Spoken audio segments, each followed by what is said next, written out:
everyone. Thank you, recording in progress. I want to begin by thanking the Institute for Advanced Study for hosting me and for allowing me to do this research without having to worry about students all the time, much as I love them. I also wanted to thank my colleagues Matthew Adams and Ole Bert-Larsen, and I think Ole is online because I've worked on similar material with Matt for an article that we published in Modern Intellectual History a year ago about on Britain in particular, and it was Ole who drew my attention to the existence of a conversation about William Godwin between two Francophone anarchists in the 50s, and that led me to the issue of a particular periodical that I will talk about quite a bit today. And thank you for being here as well. What I want to do in this talk is to look at the ways in which anarchist activists and intellectuals on both sides of the channel, and in particular, it will be on this side of the channel, on our side of the channel, on the continent, because I won't have time to really talk about Britain in the end today, how intellectuals on both sides of the channel sought to recover, to reappropriate, and to circulate an 18th century historical figure, portrayed right here, William Godwin, in order to redefine anarchism and attempt to change the priorities of anarchists in the period following the Second World War. My way into this topic will be one key source, dated 1953, the first issue of the Cahiers Pensée et Action. You have the cover over there on the slide. A French language periodical that was started by a Belgian anarchist, whom I'll talk about a little bit, called Marcel Dieu, whose pen name was MD, better known as MD. From this key source, I will present a transnational network of individuals who sought to put together, circulate, and defend a version of anarchism that they thought was most appropriate to the post-war context. What is at stake in this investigation is, of course, most immediately to try and understand the intellectual history of anarchism through what I might call the self-historicization of the movement, that is to say, through an examination of the way in which the movement saw and thought of itself and its own history and how it narrated its own history.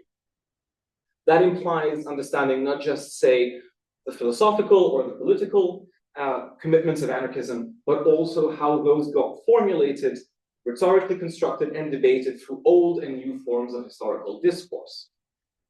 This approach, more generally, I think, has broader implications for the study of ideologies, as in it can be transferred to other ideologies. Anarchism is not unique in sort of portraying its own history and debating its own history as an ideology. And so hopefully this also serves as a case study that shows that this approach can work in order to study the history of ideologies more broadly, to think about how they make and remake themselves in new contexts by rethinking their own pasts. In order to do this, in order to examine those attempts at redefining or rethinking anarchism at the beginning, or in the mid-20th century, I should say rather, I will do the following. One is I will begin with a first contextual section explaining or introducing the concept, ideology, and movement of anarchism, where not everybody is necessarily particularly familiar with that. I will then turn to William Godwin and explain who he was and how he was linked, or how he may have been linked to anarchism, and how that was debated in the 20th century. Then I will present the group of people who sought to remake this Godwinian anarchism, identifying who they were, where they came from, and how they fit, so to speak, the broader anarchist movement around the early post-war period. And lastly, I will analyze how Godwin was reappropriated, and so how these actors actually in practice sought to rethink and remake anarchism. Let's begin then with the anarchist movement and anarchism as an ideology from the 20th century to the aftermath of World War II. Trying to come up with a basic definition, it is a bit of a commonplace to introduce anarchism through what has been called its image problem, and therefore to introduce what anarchism is not.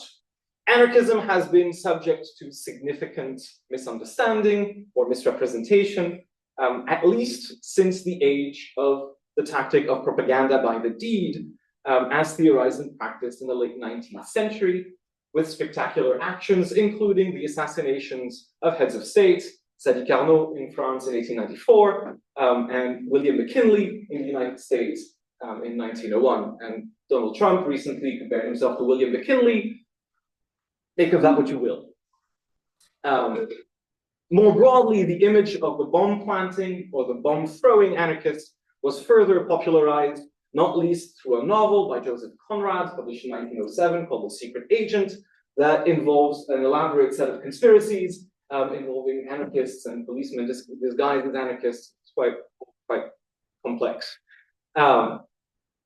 Moving from the late 19th century and early 20th century to the late 20th and early 21st centuries, anarchists continue being described as people who are essentially destructive, who are essentially violent, who revel in chaos and disorder. Current cultural representations, if I make you imagine an anarchist, you might think of somebody who's dressed in black, wearing a mask and smashing a window in a big demonstration. There are significant strands of anarchist thought that have defended and advocated political violence. That's absolutely part of the movement. But anarchism more generally, I should say, should not be limited to this. To move away from this sort of narrow popular conception of anarchism, I'll present to you two definitions, one from the late 19th century, the other from the early 21st century. This is Charlotte Wilson. She was a member of the Fabian Society. She was a late 19th century socialist and anarchist. She was one of the co-founders of Britain's main anarchist newspaper, still in existence today, called Freedom. And for her, anarchism meant simply without a ruler. Anarchist, therefore, is the name assumed by a certain school of socialists who believe that the time has come to teach the people to do without government, as well as teaching them the advantages of common property. They believe that in the present stage of progress, social union can only be stable when it is based on absolute economic equality and perfect individual freedom. Moving on to Alex Pritchard's definition of anarchism in the recently published very short introduction. Pritchard defined anarchism in the following way. Anarchism is both an ideology of what anarchists would rather not have, archos, that is domination, and a positive account of what should take its place. The positive side of anarchy, or anarchism, is a justification of the radically democratic, constitutional, and institutional alternatives that help realize freedom in the absence of domination. If we don't want domination, then what do we want? The answers to this question are complex and hugely varied, but all seek to balance individual and collective needs in a way that none has authority over anyone else without their explicit consent. This usually looks like radically participatory, decentered, topless federations, like unions or associations, where every group, whether a local council or workplace, club or protest organization, can coordinate their activities internally through direct democracy or consensus, and between each other through free, open federal agreements or pacts. These are sort of definitions of anarchism as an ideology and as a way of thinking, rather. Necessarily, they are short, they are imperfect, and they are subject to a certain amount of debate, and indeed of revision. After all, anarchism, like most other political ideologies, like all other political ideologies, is varied and complex, and people disagree about what exactly it means. What I should add, though, is that these two definitions are primarily concerned with anarchism as a social and political theory, rather than anarchism as a movement. And so in order to sort of counterbalance this set of theoretical commitments to the maximization of freedom and equality, both in terms of, let's say, social status and in terms of access to property, or access to property, or the distribution of property, as well as the absence of centralized government, I want to move to the question of the anarchist movement. And in particular, I'll focus on Europe, just because that's what I'll be talking about slightly later. But anarchism, I should say from the get-go, was a global movement. You find anarchists throughout the world, from Africa to Japan, Europe, the United States, etc. Anarchism as a social movement grew from the 1840s onward, and especially in the second half of the 19th century, and we often sort of end the age of so-called classical anarchism about 1939, after the defeat of the anarchists and republicans in the Spanish Civil War, and then you have the outbreak of World War II, which causes further disruption in the movement. I'll talk about that slightly later.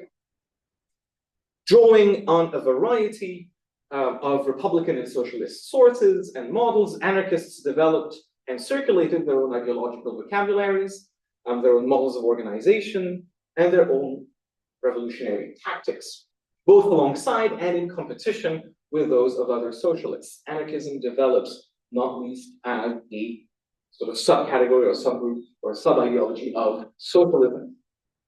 The competition between different strands of socialism famously came to a head in 1872 when the anti-authoritarian socialists were expelled from the International Working Men's Association and the organization's Congress in The Hague, and eventually formed their own international organization in Switzerland, in Saint-Denis, shortly thereafter.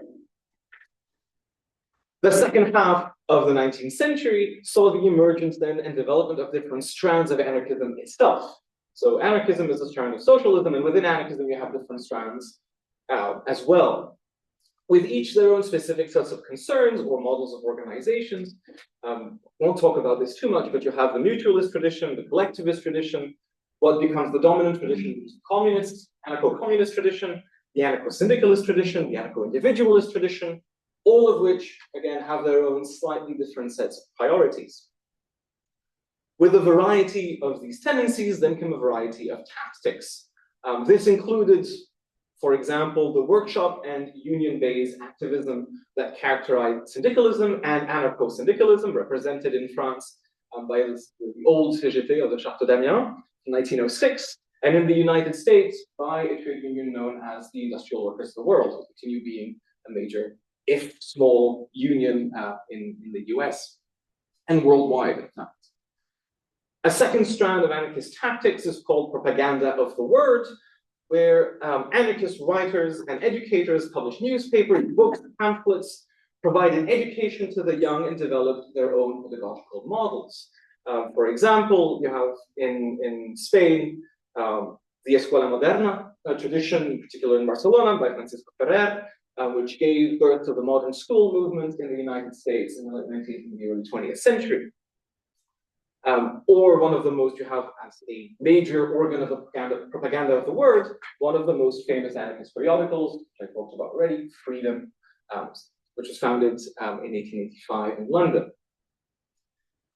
Then you also have the propaganda of the deed, attempts at spurring insurrection in order to topple capitalism and to communicate revolutionary fervor through violent action, representing the reality of class struggle, sort of manifesting the violent response to a violent system. Capitalism was a violent system towards the workers, and therefore the workers responded in kind.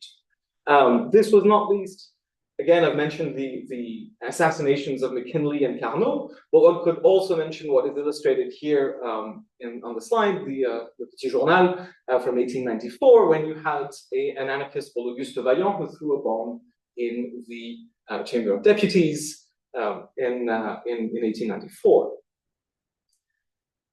Throughout the second half of the 19th century and the first half of the 20th century, anarchism's traction ebbed and flowed.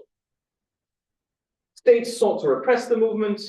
For example, in France, you had the Loi Scélérate of 1894, following various actions by anarchists that were particularly effective at sort of driving the movement underground and pushing them away. Many anarchists moved in the 19th century to Britain in particular, to London, where they were welcomed with reasonably open arms, but not so much, until they weren't so much. Anarchism suffered from grievous divisions around the time of the First World War, because anarchists were divided partly in how to respond to both the threat of war and the outbreak of the war itself in 1914. And so its dynamics ebbed and flowed. However, while it was never, let's say, the dominant ideology within the revolutionary left, it remained a particularly influential ideology in revolutionary working class movements. And it played a key role in at least two events of the first half of the 20th century, showing that anarchism could, in fact, be at least partly realized in the then and there of early 20th century Europe, in particular the Russian Revolution and the Spanish Civil War. In revolutionary Russia, to begin with that, anarchism was fundamental, at the basis of organization, really, of an armed group that spread across parts of modern-day Ukraine, and which sought to reorganize society in that part of the territory, sort of founding strategic alliances with the Bolshevik government for a little while, and then they got attacked by the Bolsheviks, and in order to fight off the White Russians form of the Tsarist armies. Nestor Makhnov's Black Army controlled significant parts of Ukraine from 1918 to 1921. And they sought to reorganize sort of social groups and social functions according to anarchist principles there.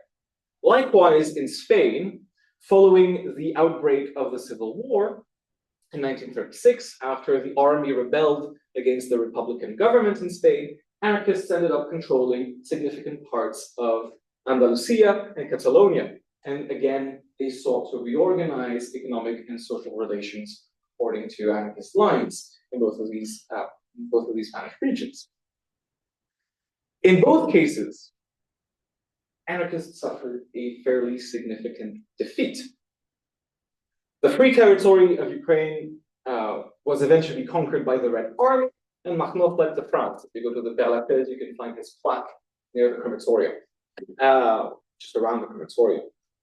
Franco's army, as we well know, with the help of the fascist powers in the rest of Western Europe, won the Spanish Civil War, leading anarchists into clandestinity and into exile. This was indeed the case for one of the writers I will discuss later, José García Prada, who ended up in London. This is also pushing into the 1940s. Former members of the Spanish CNT ended up founding the French Fédération Nationale du Travail, one of the major anarcho-syndicalist trade unions in France. Many of them came from Spain. Following those two defeats, and also following the growth of the Soviet Union, and following the experiences of total war in Europe between 1939 and 1945, following then the emergence of the world divided into two ideological blocs, the anarchist movement receded, perhaps further than ever before. The Cold War was not a good time for anarchism. In fact, the Cold War was such a bad time for anarchism that it was described quite often as either essentially moribund or basically dead. This quote is excerpted from George Woodcock's Anarchism, A History of Libertarian Ideas and Movements, the first edition, published in 1962. I'll return to George Woodcock, but he was a British-Canadian anarchist. He had moved to Canada from Britain in 1949, so he was living in Canada by that point. And he wrote what ended up being a fairly popular history of anarchism, still in print. I have brought this history of anarchism to an end in the year 1939. The date is chosen deliberately. It marks the real death in Spain of the anarchist movement, which Bakunin founded 2 generations before. Bakunin was a Russian anarchist who was involved with the International Working Men's Association and had a very, very famous conflict with Karl Marx, leading to the split between the anti-authoritarian faction and the authoritarian so-called factions of the International Working Men's Organization. Today, there are still thousands of anarchists scattered thinly over many countries of the world. There are still anarchist groups and anarchist periodicals, anarchist schools and anarchist communities, but they form only the ghost of the historical anarchist movement. A ghost that inspires neither fear among governments, as it had done in the late 19th century, nor hope among peoples, nor even interest among newspapermen. Clearly, as a movement, anarchism has failed. Nor is there any reasonable likelihood of a renaissance of anarchism as we have known it since the foundation of the First International in 1864. History suggests that movements which fail to take the chances it offers them are never born again. This is wrong. This is an oversimplification. As a diagnosis, it might even not be, in fact, simplistic, but it is wrong. Rumors of anarchism's demise may have been greatly exaggerated. First, anarchism returned to the fore later in the 20th century. Anarchist influences over the 1968 movement in France, but also elsewhere in Europe, are plentiful. And that was just 6 years after Woodcock had written this. This was published in 1962, and in 68 you suddenly have anarchism that sort of re-emerges to some extent. Pushing further into the late 20th century and into the early 21st century, anarchism has been described by one of its leading contemporary analysts, William Godwin, as re-emergent, if different, obviously, from its 19th and 20th century models. And William Godwin wrote a book called Anarchy Alive, which examined this new iteration of anarchism, its new theories, its new tactics, and its new approaches, highlighting both continuities and ruptures. So in this respect, while Woodcock suggested that anarchism as a movement would never be born again, well, it was. But even if we turn to the post-war period, this has been noted by Mike Finn, who wrote recently this book, Debating Anarchism. As Mike Finn has noted, there is a growing body of literature which has sought to fill the gap in anarchist history, a gap that straddles the years between 1945 and 1999, roughly from the end of the Second World War to the big G27 demonstrations in Seattle, suggesting that in fact, that period, the period of the Cold War, was in truth, and this is a quote, a period where anarchism was remade. And in fact, it was a period during which anarchism needed to be remade in order to accommodate a new set of local, national, international, and global contexts. In particular, the Cold War, which I mentioned before, and the binary opposition between liberalism or liberal capitalism and communism, Soviet communism, which relegated anarchism as an ideology to the margins, further to the margins. And secondly, another sort of important context, in particular in Europe, was the growth of the welfare state, of what we might call European social democracy. Anarchists were opposed to the growth of the state from sort of an ideological perspective. They opposed the state's power. And yet they had to deal with their own response to an unprecedented expansion of state power throughout countries in Europe and the world, something that was partly made possible, according to them, not just according to them, in fact, by the existence of a warfare state. War, total war, the experience of total war leads to a controlled economy, and therefore the state's taking control over more and more aspects of society. That translated, partly after 1945, into continued control through institutions of social democracy. And anarchists were very uncomfortable with that expansion of state power, regardless of the sort of social benefits that were acquired. In this context, William Godwin's reappropriation by a group of European anarchists took place precisely for the purpose of proposing and defending a version of anarchism that was coherent with the post-war European context, at least that made more sense in the context of post-war Europe. But before turning to this, let me just tell you a little bit more about who William Godwin was, so that you understand how he was reappropriated and why it made sense to reappropriate him. Therefore, I should like to introduce this dashing gentleman here, William Godwin, who was born in 1756 to a nonconformist family in Cambridgeshire, a family of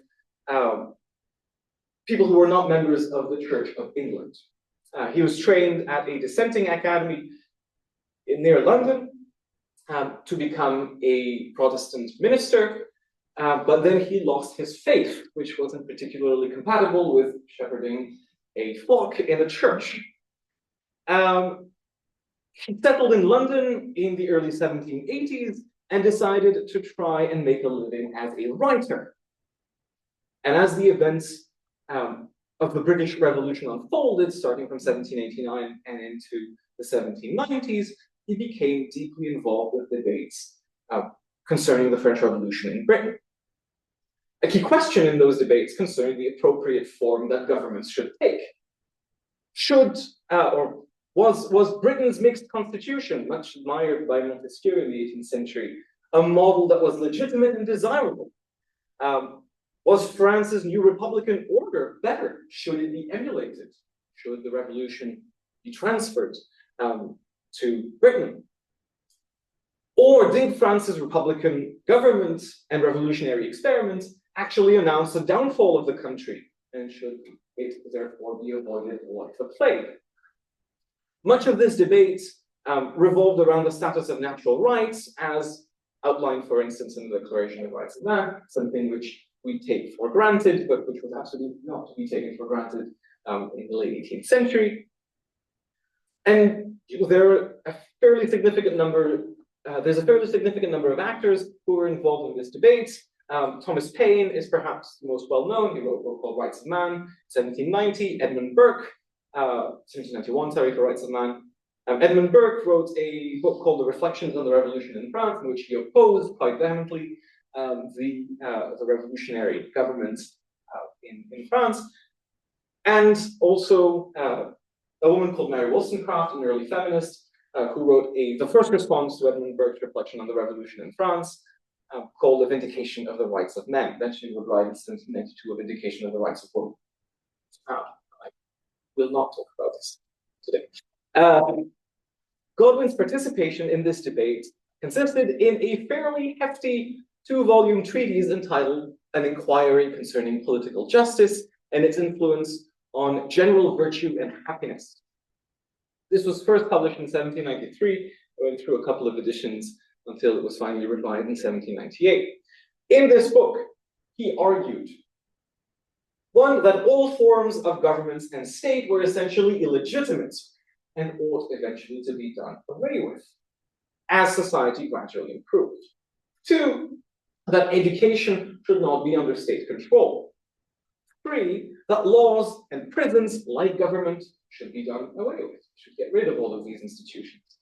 4, that the ownership of property was illegitimate and that the distribution of goods ought to be based on needs and the capacity to generate happiness. In that sense, he was a utilitarian. On the basis of these philosophical positions and on the definitions that I presented above, you might understand why political justice has been seen as a fundamentally anarchistic treaty.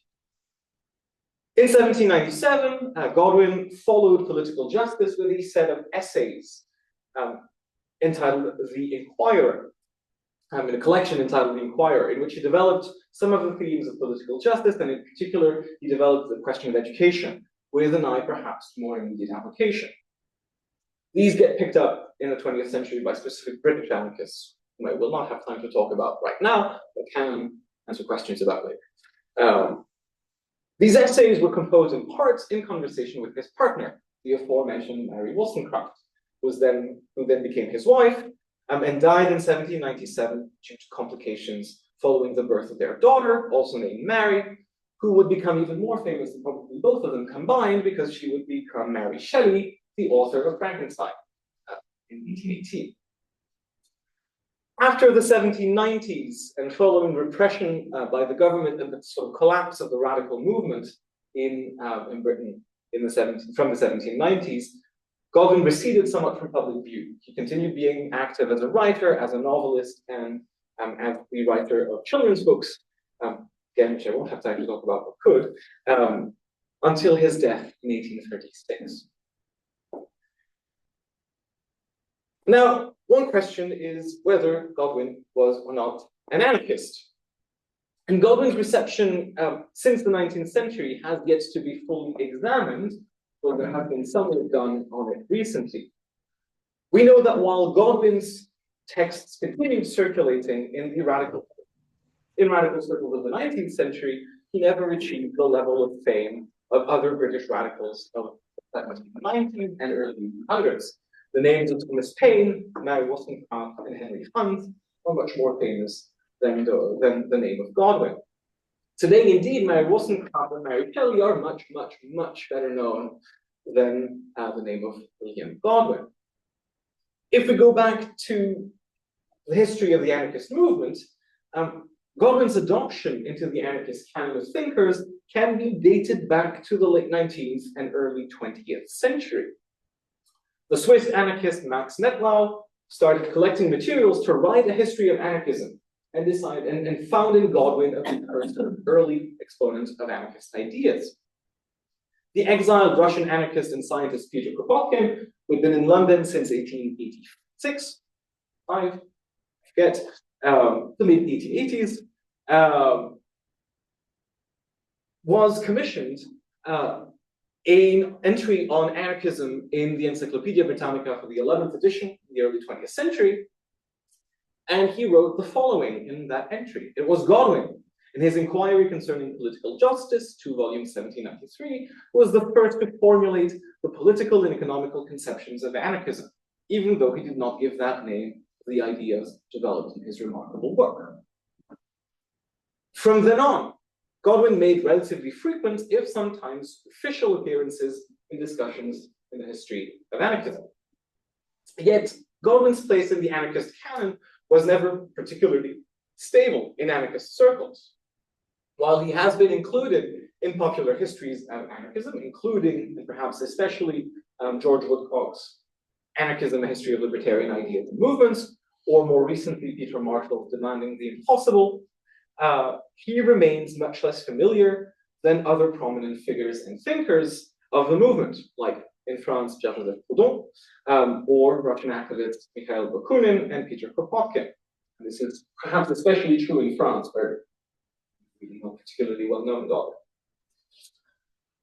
Furthermore, Godwin's lack of connection with what we might call the actually existing anarchist movement of the 19th and 20th centuries has served as a reason to distance him somewhat from anarchism.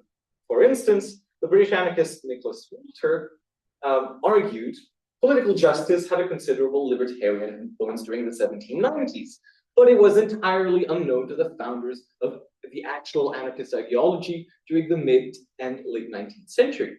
And it was scarcely known even in this country, Britain, during the emergence of the anarchist movement in the 1870s and 1880s. After Nettlau and Kropotkin, Godwin was often included among the main exponents of anarchism, from Paul Elsbacher at the beginning of the 20th century to George Woodcock in our own day, but no serious student of the subject has ever supposed that Godwin was more than a philosophical anarchist or a precursor of anarchism. Godwin was maybe anarchist-ish, but not anarchist. And this, in part, has to do with a more general argument about Godwin's, or about the temporality of the existence of anarchism as a political movement. Godwin's place in the history of anarchism may be contested on the grounds as, while Godwin's work thought had and still has anarchist resonances, he was primarily concerned with criticizing ancien regime society rather than capitalist, industrial, or post-industrial society. And that was what anarchism became much more associated with, the critique of capitalist industrial society. This is a more general point made, for instance, by Benjamin Franks in Rebel Alliances on British anarchism in particular, who wrote that anarchism is, in part, a product of industrialism and post-industrialism, modernity and post-modernity. Actions from preceding eras can be emancipatory and conform to the basic criteria of anarchism, but the types of subjects or participants are not those associated with anarchism. Again, it might look like anarchism, but it isn't. This may seem like a bit of an arcane debate, and to some extent it is.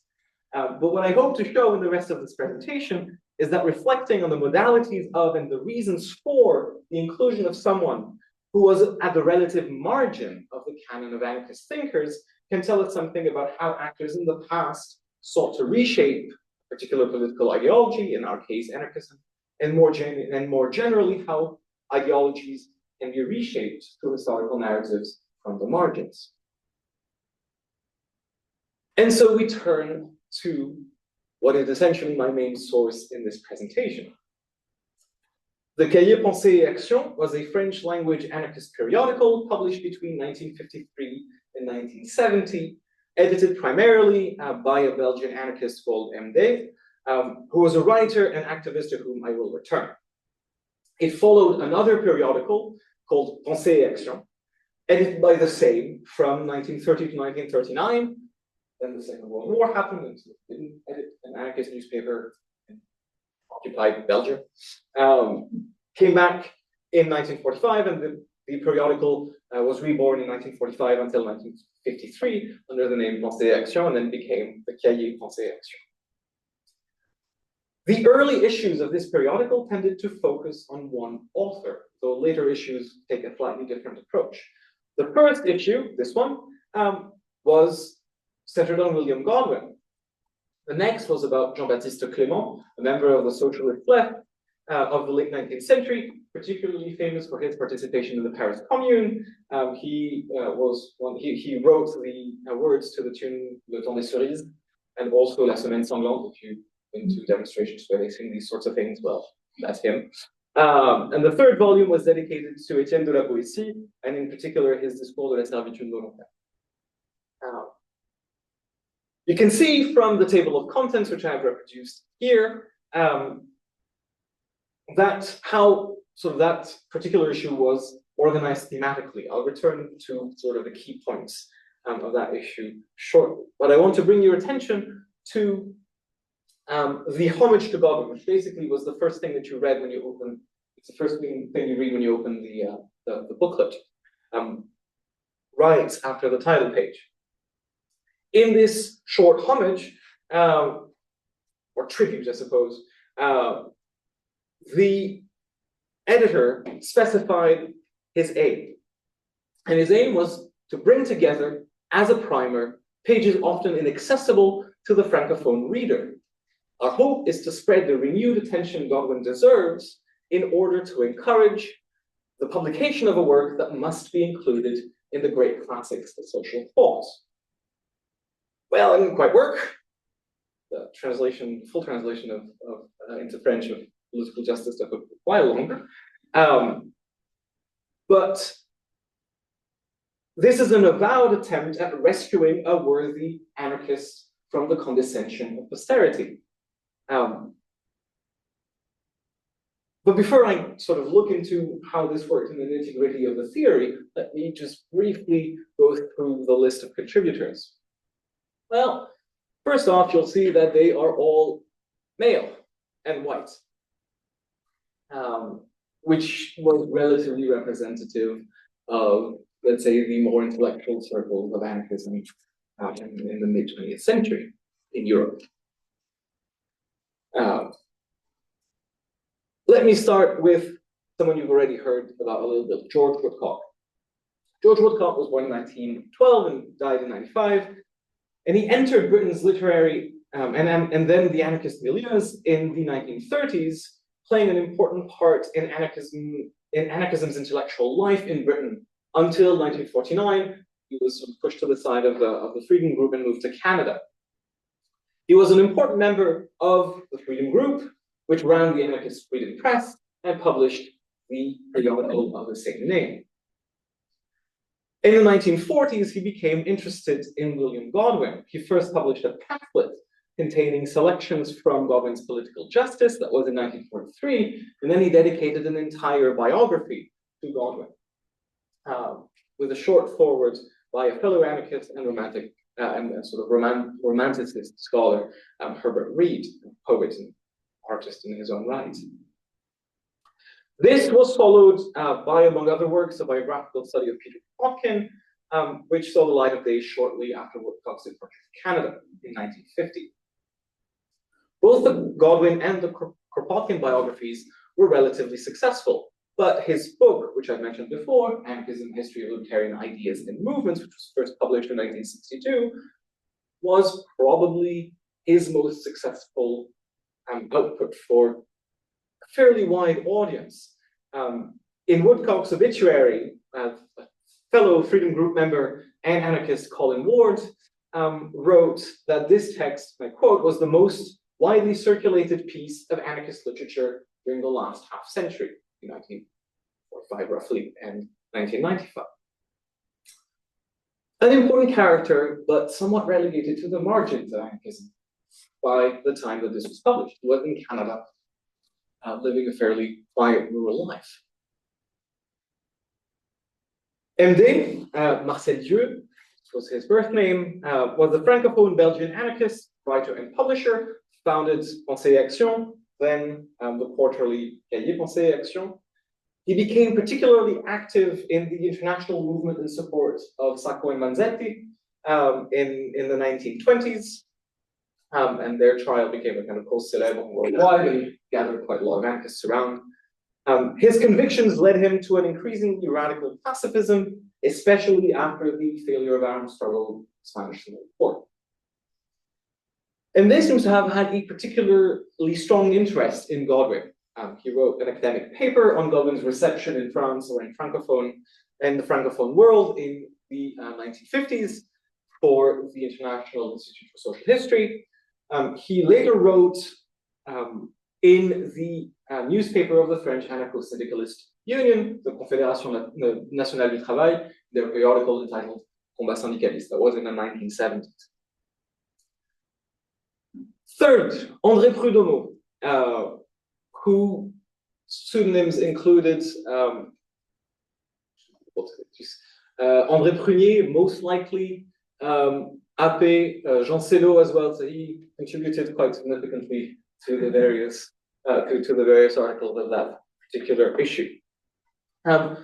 He was a French writer and activist who moved from communism to anarchism in the 1930s and was an important member, an influential member of the Fédération Anarchiste in France.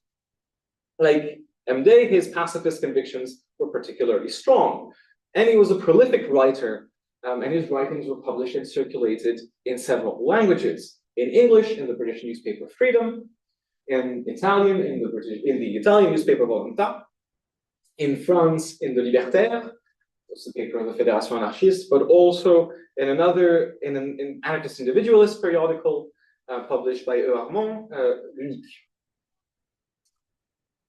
So another intellectual pacifist. Cesare Zaccaria was an Italian anarchist writer, both a communist and an individualist, who became active in the milieu in Italy during his youth, then moved towards liberalism. He was part of the Benedetto Croce circle for a while. Then he moved back to anarchism after the Second World War and back to liberalism by the end of his life. He was an important figure in the post-war Italian anarchist movement, not least because he was the editor of the aforementioned periodical Volontà. We start being a pattern. These people know each other and they contribute to each other's work. Perhaps unlike many, if not most, anarchists in Italy after the war, his approach to anarchism was one of gradual change rather than messianic revolution. And for this reason, as well as because of the circles that he had been involved in, he was perceived as a liberal anarchist. He was also stranded. It's quite significant, linking many of these individuals. José García Pradas was a Spanish anarchist activist who lived in London following the Spanish Civil War. He had been a member of the CNT in Spain, then left after the defeat of the Republicans and anarchists in Spain, and eventually came to London, where he was involved in the exiled chapters of the Anarcho-Syndicalist Union until he eventually drifted away from anarchism in the early 1950s. This was published in 1953. So you see, you have a group of people who are sort of liberals, sort of pacifists, slightly in the margins, but at the same time also well connected within the anarchist movement. So you have a group that is relatively idiosyncratic, but still quite important, showing the possibilities that were open in the anarchist movement in the immediate post-war period. You have a group of people who was steeped in a form of pacifism. And in fact, for most of them, they were committed, or for many of them, I should say, at least Prud'homme, MD, and Woodcock, they were committed to, at that point, nonviolence. This is a group of anarchists whose inclinations are intellectual, as opposed to what might be called class struggle anarchism, and gradualist. Their revolutionary perspectives were not primarily those of kind of revolution seen as an apocalyptic event, but rather as a gradual shift in social and political consciousness leading to gradual change throughout. This is also a group of people who might be situated on the more, let's say, liberal and individualist side of anarchism. Cesare Zaccaria, as I mentioned, came from a liberal background, part of the Croce circle. Prud'homme has been described as, and I quote, the most liberal of the libertarians. And here by libertarian, I mean people on the left. Left libertarians, not crazy tech people in the Silicon Valley. Finally, this is also a group that included individuals who stood somewhat at the margins. Zaccaria drifted away from anarchism, returning to the kind of liberalism that he had been steeped in from the late 1950s onwards. George Woodcock resettled in Canada in 1949, and though he remained committed to anarchism, he was increasingly marginal. José García Pradas had been a member of the Spanish Syndicalist Union during the Civil War, but from the early 1950s, he drifted away from that particular ideological position. He was eventually expelled of the Exiles Confederation. And all of these figures then sought to pay their respects, and through this to revive an anarchist figure that was also in the margins. William Godwin, the man who they saw as a forgotten forefather, the late 18th century radical William Godwin. Let me go into a little bit more detail. This will be sort of my final set of points. Here's the table of contents again. As a whole, this issue is a mixture of contemporary criticism, specifically written for the issue, excerpts from older texts, and older texts that generally helped ground Godwin in radical and anarchist history. This included texts by, or excerpts of texts by Peter Kropotkin, who died in 1921, by early historian of anarchism Max Nettlau, who died in 1944, excerpts by an activist called Henry Salt, who had in fact edited a short pamphlet including that sort of consisted in Godwin's chapter on property from Political Justice in 1890. This issue also includes selections and translations from Political Justice, dealing primarily, and this is what you have sort of reproduced here, to state and representative institutions, education, its methods and its institutions, and methodological and political individualism. In other words, these are bits and pieces that were important to begin with for the people who wrote this text, these various texts, and who edited this set of writings. From the structure of this issue and from the selections from Godwin's Political Justice and from what I have already mentioned regarding the authors, well, we have some kinds of clues regarding what kind of anarchism they were going to peddle, they were going to try and sell. They were trying to push in the context of the expansion of the post-war state and in the context of revolutionary disillusionment and anarchism that pushed back against state centralization. And in particular, its post-war, in all of its post-war forms, and not least in education. Education was a particularly key institution that was centralized increasingly after the Second World War. It was an anarchism that was committed to methodological and political individualism, which does not mean that that these anarchists were not committed to a radical critique of property and the inegalitarian distribution of resources, but rather they were committed primarily to the freedom of the individual and to the free individual as the basis of as the basic unit of the revolutionary movement. And this was important in the context of, let's say, discourses in the left that centered around the political party from the major communist outputs, who saw the party as the organ of the revolution, the vanguard of the proletariat, and those who actually would engage the collective, sort of the collective agent that would bring about a revolution, help bring about a revolution, control it until the final shift towards full communism. That was sort of Marxist-Leninist theory. It was also a commitment that remained a commitment to the individual, but to let's say, a commitment to the individual that was opposed to liberal discourses around individualism that were circulated in liberal capitalist economies and societies. So this is an attempt to sort of reclaim the individual for the revolution and against liberal capitalism. Finally, this was an anarchism that was particularly concerned with the question of moral persuasion and therefore education. Again, at a time of expanding state education at all levels, and at a time also of, let's say, widespread repression in Soviet states in particular. On the side of methodological and political individualism, I'll begin with that. The issue as a whole emphasized different aspects of Godwin's critique of notions of representation and organized politics. The authors did so in the articles as well as through the translated excerpts from Political Justice. So you have a sort of carefully tailored selection of bits and pieces that serve as sound bites.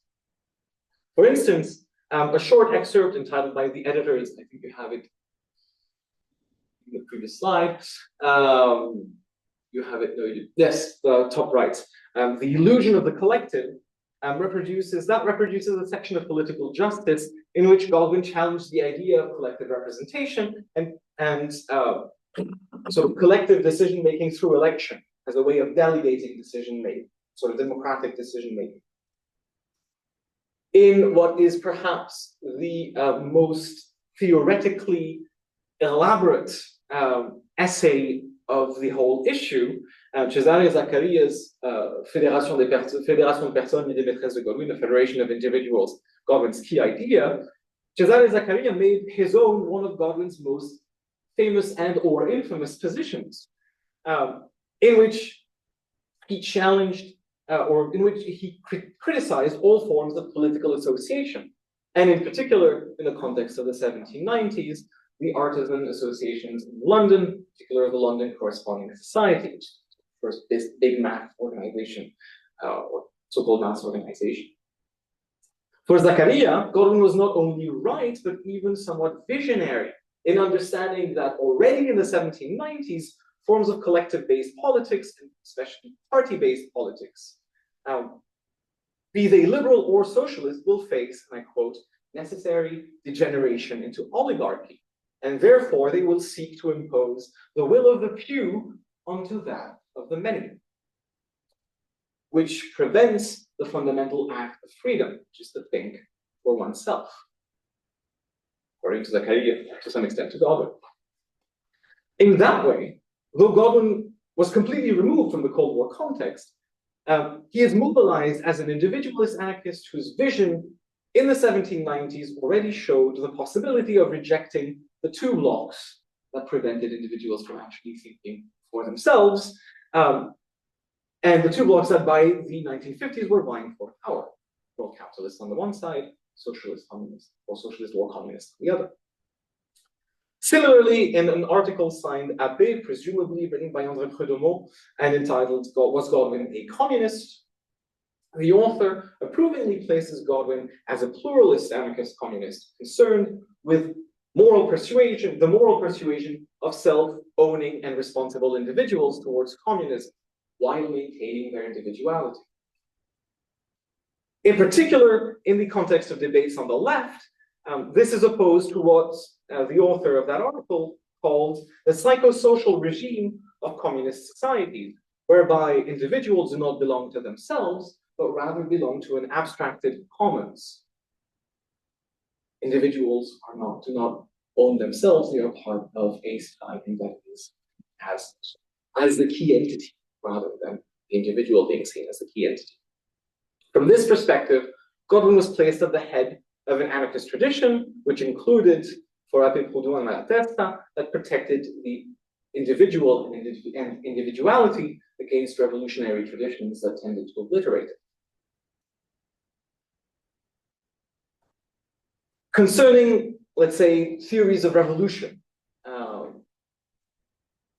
Godwin is placed here at the head of an anarchist tradition that rejected revolutionary violence and advocated a form of, let's say, moral force anarchism that's centered on the possibilities of developing freedom in the here and now, and on the communication of anarchist forms of knowledge. All of this in order to prepare and actually live in a freer, increasingly freer world, increasingly anarchist world. That was the theory.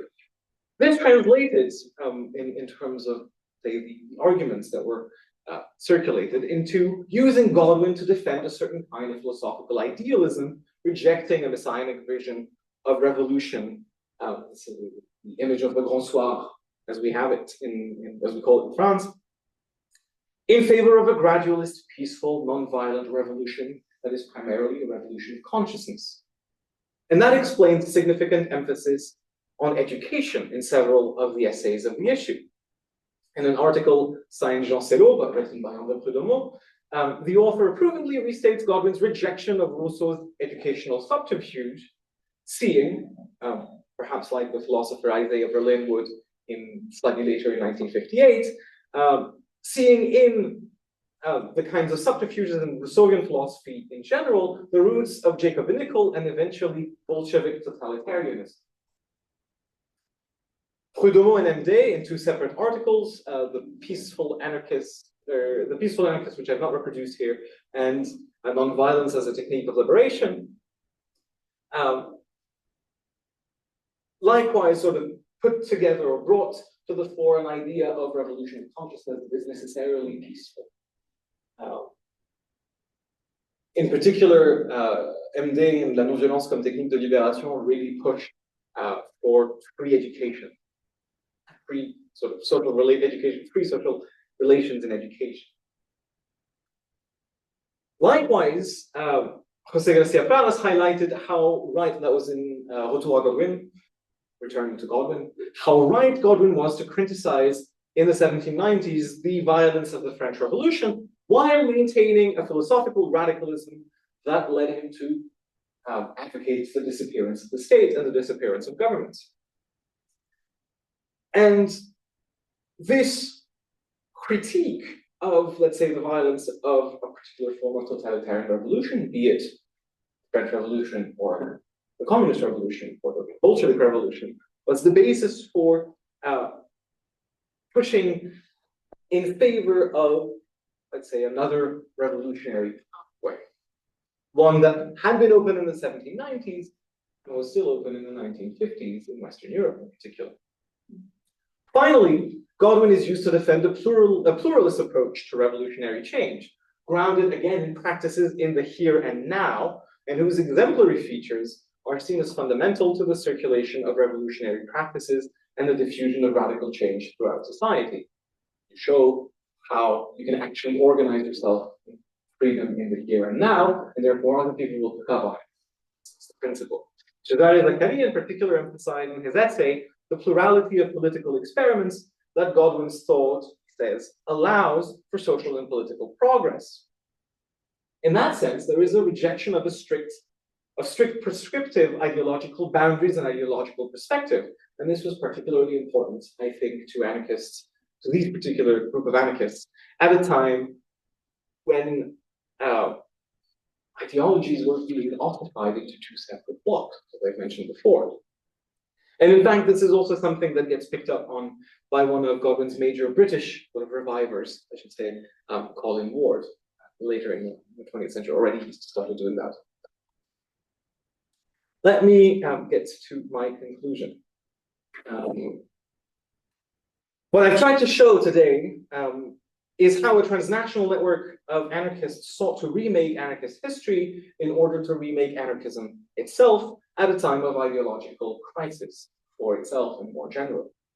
Godwin, in this respect, served as a thinker that helped legitimize the anarchism of this transnational network historically, inscribing it in a tradition that was fundamentally anarchist, even if it was not the dominant kind of anarchism that was circulated within the revolutionary traditions of the movement. Indeed, while highlighting continuities between Godwin and the anarchist tradition, showing, for example, how he related to more famous figures of the movement, like Pierre-Joseph Proudhon, like Enrico Malatesta, or like Pietro Kropotkin, who is with the green hair on the left, and the red anarchist A t-shirt. but also Max Nettlau, as I've mentioned before, these authors sought to break from the dominant versions of revolutionary anarchism, but while remaining within the same ideological language and the same historical narrative. I don't think that anarchism was the sole ideology whose proponents sought to mobilize a history from the margins, like this group of people did, in order to challenge the hegemonic version of that particular ideology. I think anarchism is just one case study that we could sort of multiply into other kinds of ideologies. But what I hope I have shown then through the example of anarchism is how we can look at how ideologies mobilize their own pasts in order to remake themselves for present conditions, and therefore how we can further understand the development growth of ideologies over time. Thank you.